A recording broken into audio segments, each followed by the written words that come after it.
There is a huge connection between the country's productivity and the performance of its currency, normally tagged on the dollar. This is mainly for two reasons.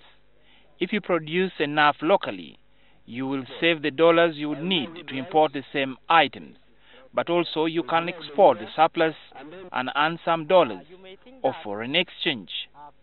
For Uganda, one of the sectors that would easily make this happen is agriculture, but there are issues there. For example, the external market now is demanding for goats for us to supply, but we cannot supply this goat according to the demand. There is problem in Yemen. They want us to supply 1,000 goats per week. We cannot raise it every week because we have not organized ourselves in the production line.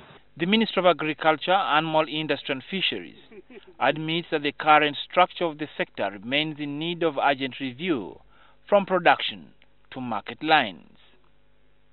If you don't feed an animal, even if you have got a good breed, the productivity will be low. If you don't provide fertilizers for the crop, the productivity will remain low. If you don't add water to irrigate the crop, to give the animal water, the productivity will be low. And as the shilling continues to weaken in value against the dollar, trading above 3,000 shillings, independent researchers regret that the absence of key linkages makes the situation worse. But we suffer serious supply side, what we call supply side constraints. We have changes in weather. We don't have irrigation. We just depend on rain, which is natural watering process. So you find that you are heavily constrained. And therefore agriculture becomes less attractive, especially to the youth, whom we have now, and you know the youth is a real problem in terms of unemployment. Currently, Uganda's import bill falls at $4.5 billion or approximately 13.5 trillion shillings, compared to exports, which are down at $4.2 billion or 12.6 trillion shillings, a deficit of close to a trillion shillings.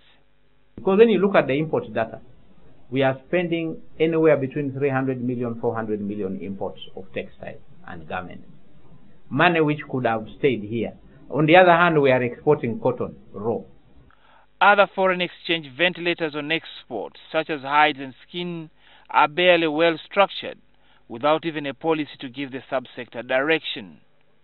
If we produce leather products in this country and export like Ethiopia is doing or is trying to do, we are going to get 300 million. Nevertheless, the Uganda Export Promotions Board argues that apart from near collapse of structures to consolidate and grow exports, the information gap remains wide.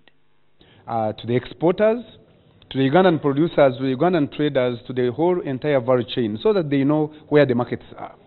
All the same, it remains to be seen what strategic interventions from both public and private sector fronts can improve agricultural export and lead to foreign exchange in strengthening the very weak shilling. Reina Ojon, NTV Tonight.